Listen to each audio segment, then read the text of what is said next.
beautiful life.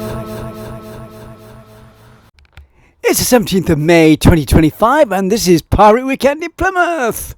Welcome aboard, shipmates. And here's Tim, the galleon ship's cook. Yeah. Hello, Tim. You've been a galleon ship's cook and poisoning people for a long time now, haven't you? Yeah. And Captain. Captain Raven. Yeah, most definitely. And he's got a brother called Captain Birdseye, hasn't he? Yeah, something like that. It's all a bit fishy. Yeah, something so like what's that. this? That's for the shots. It's for the shops, okay. Shots. For the shots. Oh, Yeah. I see, for your pistol. Yeah. Nice one. Yeah. We'll have a jolly good weekend. And you. Yeah. Ship's cook, and don't poison too many other people. Oh, I won't. I like your beard, by the way. It's very yeah.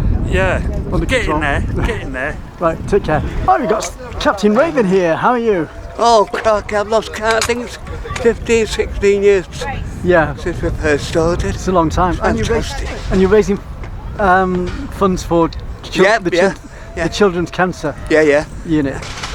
Children's Cancer this year. Yeah, that's good. Yeah. And you do very well with that, don't you? Hopefully, John. Fundraising. Yeah, we're thinks. Yeah. Yeah. Been early days, but hopefully. So you've been smuggling any ships? Well, there was supposed to be one called the Lucretia. I'm not sure if it's down in the harbour there or Yeah. whether it's coming up later, but Yeah. where we are, we're still in the same spot. Yeah. Every year. For the last 15 to 16 The last years. 15, Long time 16 now, isn't it? years.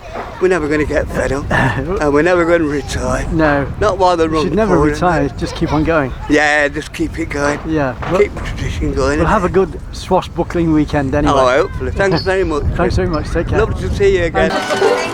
Hello there, this is Rattlebox Theatre telling piratical tales of the sea, and Davy Jones Lunchbox playing some shanties and music. Well, have a great day. Thank you. Thank you. Way all the way, that girl is very pretty. Way all the way, Joe. Way all the way. Her boyfriend's very big though. Way all the way, Joe. Way all the way, the ocean sea is rolling. Way all the way, well all the way, Joe.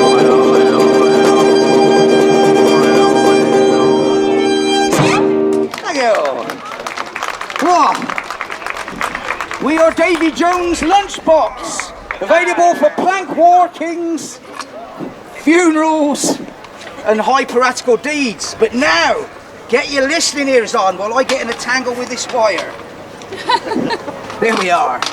Because I'm going to tell you a short tale about a mermaid. You can come in a bit closer. I used soap this morning and everything. So, long ago, in Padstow, in fact, in Cornwall, not that far away, there was a mermaid. A fine little mermaid she was too. All glittery and sparkly. And every week she would come in after the fishing vessels had come into Padstow. And the fishermen, they knew what was good for them, oh yes. Do you know what they did? They gave her a share of their catch. And not just the scummy bits, mind, them fish fingers, oh no. They gave her the best of the catch. Do you know why? Because she was grateful. And because she was grateful, she gave them something back. What do you think she gave back? I'll tell you.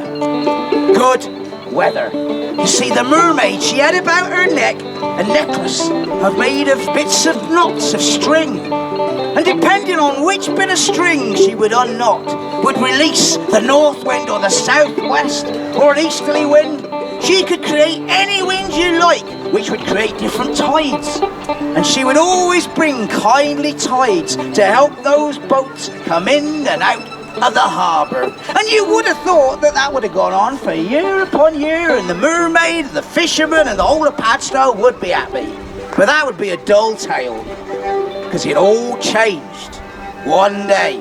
Because just outside Padstow, there was a man by the name of Matthew Bobbins. And Matthew Bobbins was a mean sort. As soon as he could walk, he was stamping on ants. And as soon as he could toddle, he was booting pigeons. Boo! And then as soon as he was old enough, well, this was the 18th century, mind, he got his first little pistol. And Lord Lummy wasn't every hedgehog in danger. And wasn't every crow flying off from the trees whenever he came around, because he would take pot shots at them. And then as he got bigger and bigger ordnance. He went from a little pocket pistol to a large flintlock pistol. And then from there to a good big musket. Boom! He moved up the chain. He shot pigs. He shot ponies. He shot donkeys. Oh, Lord love me, I know. This is probably what you'd call a trigger warning.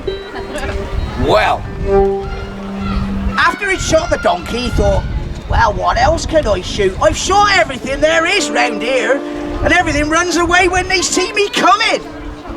Then, one day he was walking past the ordnance shop, because they had them in those days, and they had a great big blunderbuss in the window, and he thought, Lord, look at the size of that gun. Why, with a blunderbuss like that, I could shoot a heffalump or a tiger, but there aren't no elephants, there aren't no tigers in Padstow. Oh dear, what I want is a nice trophy, like an elephant's head, high on the wall of my cottage so I can gloat about it after I've shot it with the blunderbuss. And he thought, yeah, what could I stick on the wall that's really like a trophy? And then he remembered the mermaid. And he thought, oh yeah, she'd look proper good, look stuffed and stuck on a board on my wall, and all the neighbours would come round and admire it and say, oh, what a good shot you are, Matthew Bobbins, I love you, you're the best. Well, that's what he thought in his head anyway. The reality was probably another matter. Well, Matthew Bobbins, he saved up all of his shillings until finally he bought that great big blunderbuss. And then, eventually, he bought the blunderbuss. He loaded it full of lead pellets and gunpowder, and he went down to the harbour in the early dawn on the very day that he knew that the tide would bring in the lucky mermaid. Well, he waited behind a barrel on the harbour with his gun, and sure enough, the fishermen's boats were starting to come in, and he could see a gleam of silver. It was the fishy tail of the mermaid breaking the surface. She got closer and closer up towards the fishing boats. And Matthew Bobbins, he rested that blunderbuss on the barrel. He took aim and boom! He fired the gun. Well, bits of lead flew in all directions, and some struck the mermaid. She screamed and went beneath the water, and patters of blood, don't worry, it works out all right in the end. Patters of blood started to float on top of the water. Was she dead? And Matthew Bobbins, he looked up from his smoking gun, and he saw, to his horror and our relief, that the mermaid was not dead, but her hand had been shot by one of those lead pellets. She was wounded. And she shook her other good hand and she said, I curse you, Padstow, and all who live in it. No more will I help you with the tides. And with that, she went beneath the waves and was never seen again. But from then on, she must have been untying a different bit of string off her magic necklace, because that night there was a great big storm. The wind was howling, the waves were like mountains, and a whole load of sand was washed up from the shore, not from the shore, from the seabed, and into Padstow. Well, every time they dredged the sand out, the mermaid, she used her magic and it came back in. And now none of the big boats could come into Padstow, only the little shallow draft boats. Nobody could land their catch there, and the big commercial ships couldn't do trading there. And because of that, Padstow for many, many years was as poor as a church mice. They didn't have a halfpenny to scratch their arse with. Well, and that is how the Doom Bar became so prominent in Padstow and stopped them big ships from coming in. All because of nasty Matthew Bobbins and the curse of the mermaid. And that is the end of that tale. Thank you.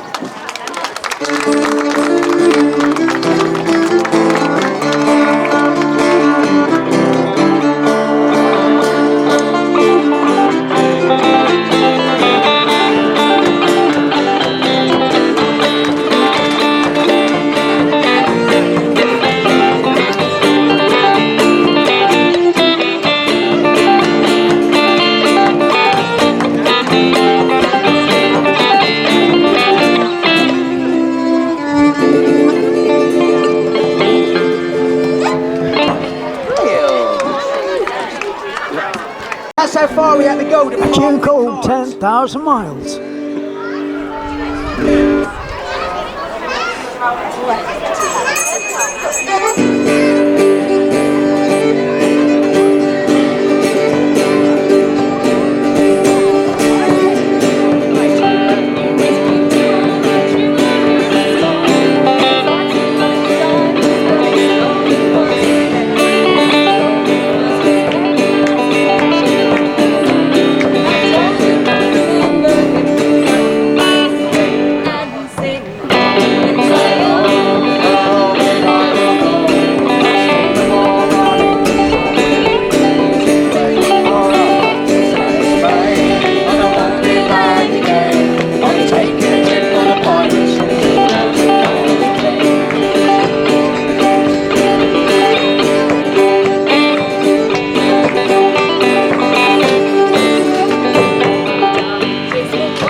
This one's called Homeboy's Home.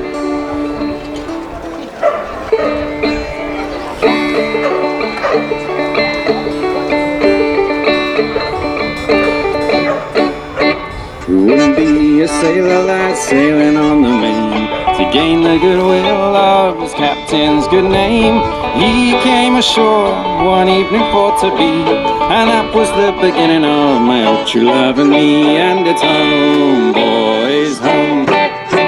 Home I'd like to be, home for a while in my own country, where the oak and the ash and the bonny rowan tree are all growing green in the open tree. for a candle for to light my way to bed, and likewise a handkerchief to tie around her head. I extended to my knees like a young maid ought to do, and then I said to her, now will you limp in with me too? And it's home, boys, home. Home, I'd like to be home for a while in my own country, where the oak and the ash and the bonny rowan tree are all growing green in the old country.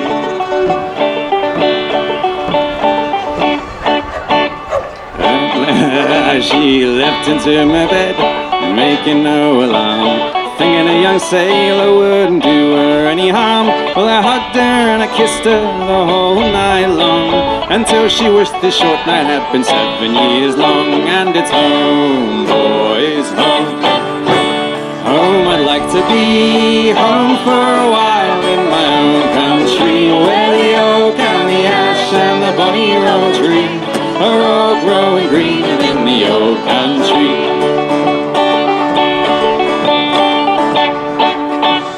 Early next morning, young sailor lad arose, and into Mary's apron threw a handful of gold, saying, take this, my dear, for the mischief that I've done. For tonight I fear I've left you with a daughter or a son. And it's home, boys, home. Home, I'd like to be home for a while in my own country, where the oak and the ash and the bonny rowan tree are all growing green in the old country.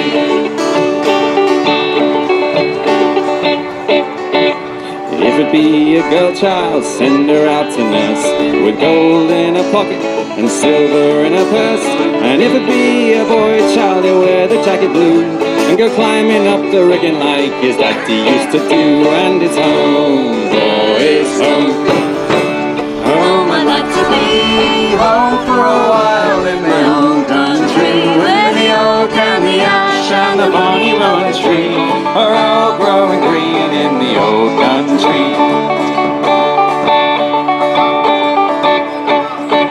Come all you fair maidens, a warning take from me, never let a sailor lad an inch above your knee, for I trusted one and he beguiled me, and left me with a pair of twins a dangling on my knee. And it's home, boys, home.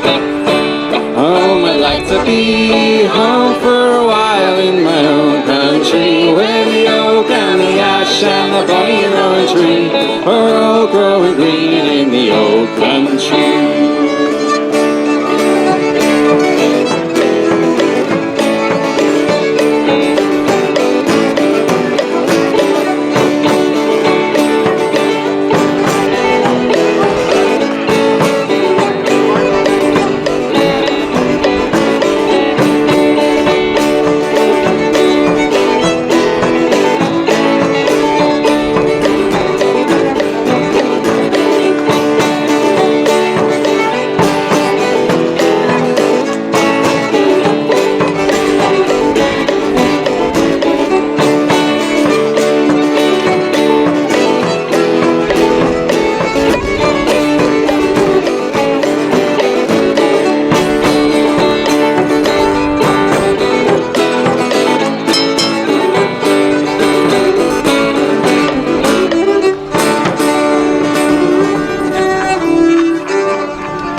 Stories throughout the day and different songs mostly, I think. An adventure? Oh, but nothing ever happens here. Oh, ha! What old me arties? Hey boy, what's a landlubber like you hanging round this ship for? What's your name then, matey? My name's Davy. It's Davy, isn't it, everyone? Yeah. But I'm fed up. Well then, I cut cutlass, and this be my ship. It's called the Happy Harry. So, what are you waiting around for? Well, I don't know really. Something exciting to happen, I suppose. Ho ho! Well, you come along with me, Davy, me little barnacle. You know what? I'm looking for a cabin boy, just like you. Ah, a cabin boy! Wow, that'll be brilliant, won't it, everybody? Ha ha! Yes, sir. And we're off to find the priceless. 'Twas a cold and dreary morning in December, and all of me money it was spent. Where it went to, I really can't remember. So down to the shipping office I went. Paddy lay back, taking your slack. Take a turn around the capstan, heave a pull. Round ship station, boys, be handy. We're bound for Valparaiso round the Horn. Well, on that day there was a great demand for sailors. For the colonies, for Frisco and for France. So I shipped aboard a limey bark, the Hotspur. And got double-blind, paralytic, drunk on my advance. Paddy lay back, taking the slack. Take a turn around the capstan, heave a pull. Round ship station, boys, be handy. We're bound for Valparaiso round the Horn. But was on the quarter deck when first I saw 'em. Such an ugly bunch I never seen before. Well, there were bums and stiffs from every quarter. That made me old heart feel sick and sore. Paddy lay back, taking the slack. Take a turn around the capstan, heave a pull. Round ship station, boys, be handy. We're bound for Valparaiso round the Horn. Oh, there were Spaniards and Duchy men and Routians. And Johnny Crabbers just across from France. And most of them couldn't speak a word of English. But answered to the name of months advance. Paddy lay back, taking your slack. Take a turn around the capstan, heave a pull. Round ship station, boys, be handy. We're bound for Valparaiso round the Horn. Well, I knew that in my box I had a bottle. By the boarding master 'twas put there. And I needed something for to wet me throttle. Something for to drive away dull care. Paddy lay back, taking your slack. Take a turn around the capstan, heave a pull. Round ship station, boys, be handy. We're bound for Valparaiso round the Horn. So down upon my knees I went like thunder. Hand into the bottom of me box. And there to my great surprise and wonder. Found only a bottle of medicine for the pox. Paddy lay back, taking your slack. Take a turn around the capstan, heave a pull. Round ship station, boys, be handy. We're bound for Valparaiso round the Horn. Oh, well, I wished I was back in the Jolly Sailor. Along with Irish Katie drinking beer. And then I thought, what jolly chaps are sailors. And with my flipper, I wiped away a tear. Paddy lay back, taking your slack. Take a turn around the capstan, heave a pull. Round ship station, boys, be handy. We're bound for Valparaiso round the Horn. Oh, here I was once again at sea, boys. The same old bloody story over again. So stamp around the capstan, give a cheer, boys. And sing again this beautiful refrain. Paddy lay back, taking your slack. Take a turn around the capstan, heave a pull. Round ship station, boys, be handy. We're bound for Valparaiso round the Horn. Paddy lay back, taking your slack. Take a turn around the capstan, heave a pull. Round ship station, boys, be handy. We're bound for Valparaiso. We're bound for Valparaiso round the Horn. Paddy lay back. On the quarter deck when first I saw Thanks to Plymouth Waterfront and everybody involved in this fantastic event of 2025, and may we have many more. Wow, Summertime TV Worldwide. You can contact us at tcs41@gmail.com. Don't forget to share the video. Take a turn around the cast and heave a pole, heave a pole. Wow, that ship's station.